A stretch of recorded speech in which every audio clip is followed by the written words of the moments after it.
Kamusta, Aries? Welcome to Like a Tarot. Alamin natin kung anong energy ang makukuha natin para sa mga Aries gamit itong tarot cards, angel number, at mystical cards.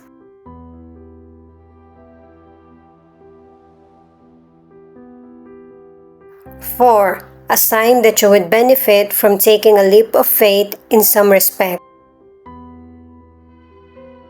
Kailangan mong magkaroon ng solid na pundasyon sa personal at saka sa professional mong buhay, sa career. Pairalin mo yung pagiging praktikal. Ibig sabihin, kailangan yung mga ginagawa mong desisyon ay yung base sa facts. Yung bang makatotohanan. Hindi mula sa emosyon o kaya opinion mo lang. At saka sign din itong number na ito sa mga challenging times na paparating sa buhay mo. Kaya kakailanganin mong magkaroon ng strong connection sa tao sa paligid mo, sa family, or sa person mo. Para alam mo kung ano yung nangyayari at mabibigyan mo ng tamang solusyon.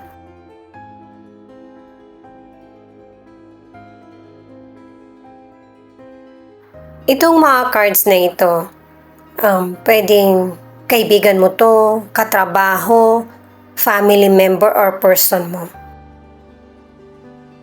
Na nagkaroon kayo ng connection sa past life nyo. Na nagkaroon kayo muli ng imbalance na connection ngayon. Kaya kayo nagkitang muli o nagkasamang muli. Kasi kailangan nyo ng isaayos kung ano yung kailangan mag-heal at i-release na negatibong emosyon. Healing kasi ang kailangan sa connection nyo. At yun yung hindi nagaganap para maramdaman nyo na yung contentment sa buhay. Paalala para sa mga bagong viewers na ang reading na ito ay timeless reading. General reading, ano man na edad mo, gender mo, magkapareho man kayo ng zodiac sign ng person mo, kunin mo lang kung ano yung akma sa sitwasyon mo. At saka ikaw na rin magpalit kung si person mo ba ito or ikaw. At ito ang start ng 1 week reading nyo. The Devil in Reverse, 10 of Pentacles, Page of Pentacles. Ibig sabihin ng mga cards na ito ay pinapalaya mo na yung sarili mo sa mga unhealthy na situation.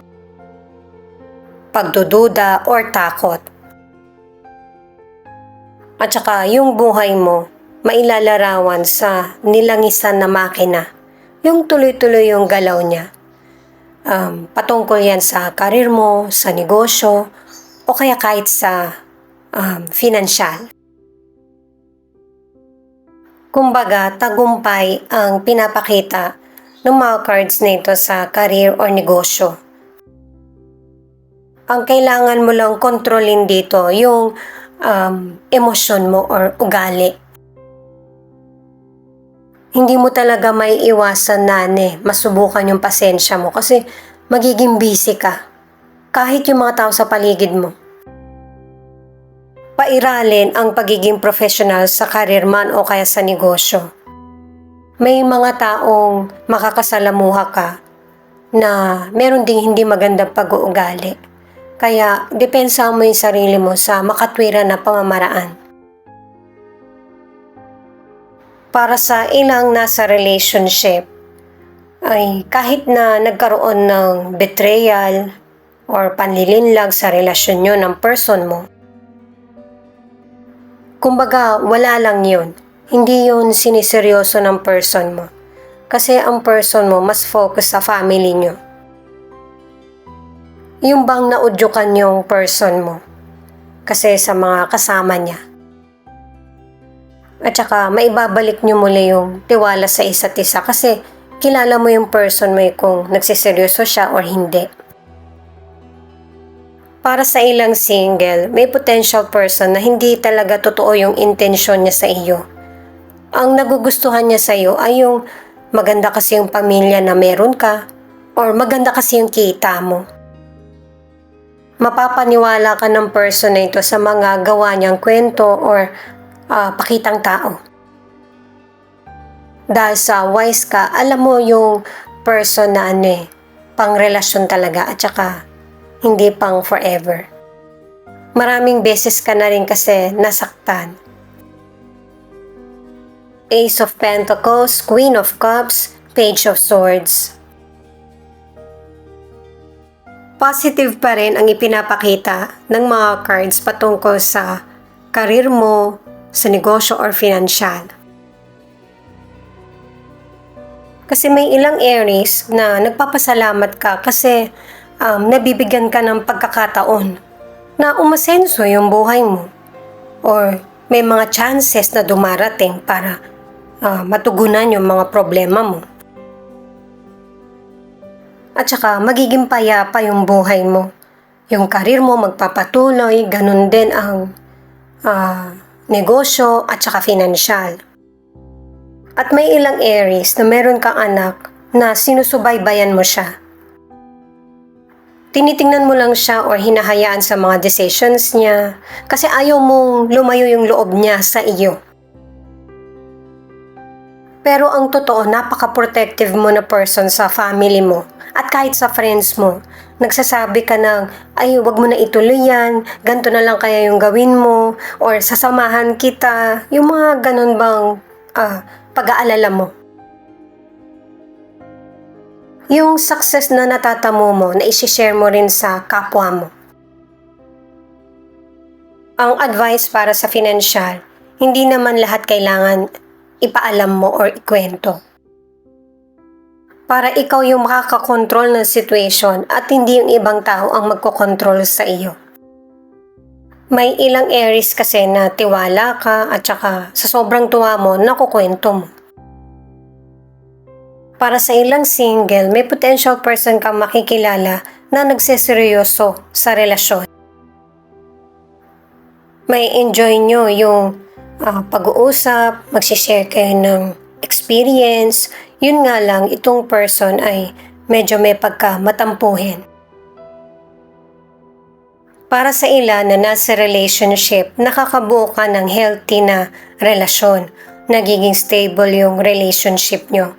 Ang iwasan nyo lang ng person mo ay yung maliit na issue ay matagal na pag-uusapan or napagtatalunan. Hayaan mo din na i-share ng person mo yung opinion niya.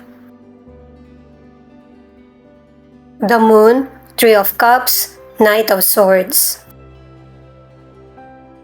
Ang ilan sa relationship o kaya connection mo sa kapwa mo, ang advice ng mga cards, yung emosyon mo ang gamitin mo sa mga gagawin mong desisyon. Kung nagkakaroon ng pagtatalo sa paligid mo, pairalin ang fairness at saka kapayapaan.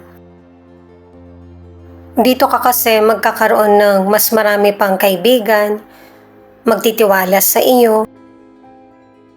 May tumaliwas man, kaunti lang, at hindi ganun ka seryoso. Ang ilan sa inyo merong mental health issue, yung merong phobia, matinding takot, o kaya nagpapanik. Iwasan din na pagdudahan yung sariling kakayanan. Wala namang problema kung susubok ka. Experience yung kailangan mo. Maaari na maging sanhi rin ito ng depression kapag ka negative yung mga kaisipan mo. Mapapansin mo na yan or ng ibang tao na sobra ka ng kumain, sobra kang matulog, yung may mga nasusobrahan ba? Yung hindi normal sa'yo, napapansin. Ang good sign dyan, yung nakakapansin sa'yo or napapansin mo yung sarili mo. Kaya magkakaroon ng recovery ang ilang Aries, ano man yung mga health issues na pinagdaraanan mo. Ang ilang single, yung potential person, ilang beses mo na siyang nakita or nakilala. Interesado siya sa iyo, pero ikaw hindi ka interesado sa kanya. Maaari na sabihin niya sa iyo yung feelings niya sa iyo, pero no ang isasagot mo. Pero hindi tatanggapin ng person na ito yung sagot mo. Ipaglalaban pa rin niya yung feelings niya sa iyo.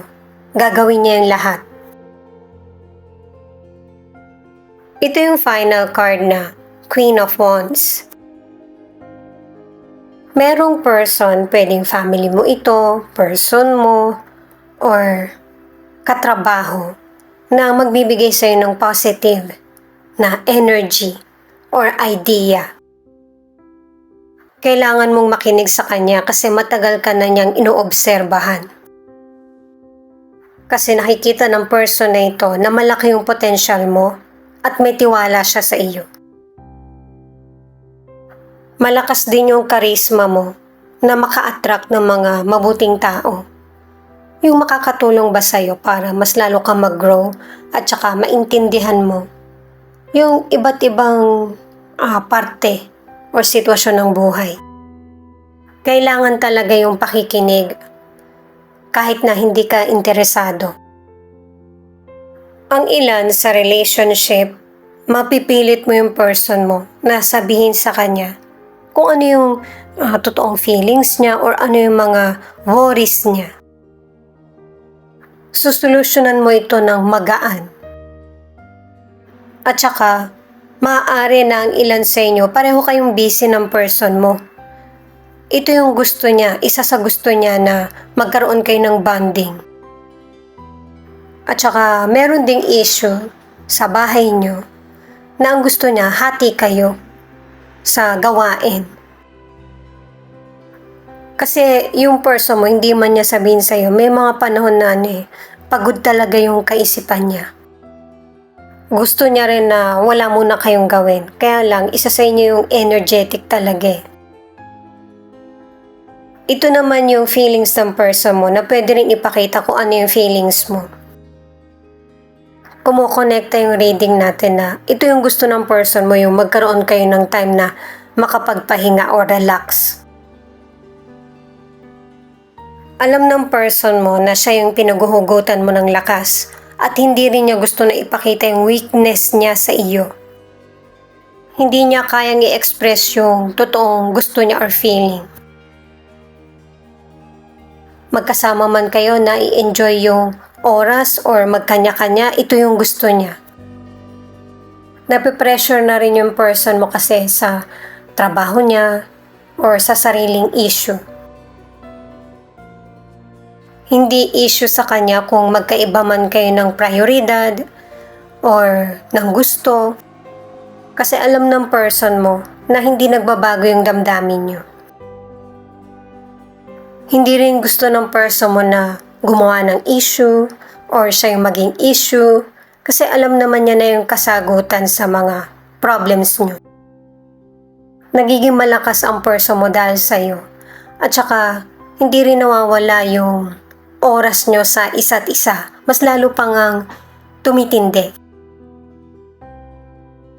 Ano man ang gender ng person mo, may mga mahirap man kayong pinagdaanan, happy naman yung person mo sa mga nangyayari sa buhay nyo, sa relasyon, at lalo na pagka magkasama kayo. At saka paulit-ulit lang naman yung person mo na yung time nyo together yung mas gusto niya. Mas dun siya walang ginagawa kapag ka magkasama kayo. Yun yung pinaka hinihintay niyang araw. Yun lang kapag pagod, makikita mo na lang na nakaidlip na. Kahit na kinakausap mo man siya or nanonood kayo ng TV or ano man yung ginagawa niyo na magkasama. Aries, Leo, Pisces, Scorpio. Ito yung ilan sa 12 zodiac sign na nangunguna sa reading na ito. Ito naman yung mga letra na posibleng andito yung letra ng pangalan ng person mo or letra ng pangalan mo. F, Z, P, A, J, S, Y, G, W.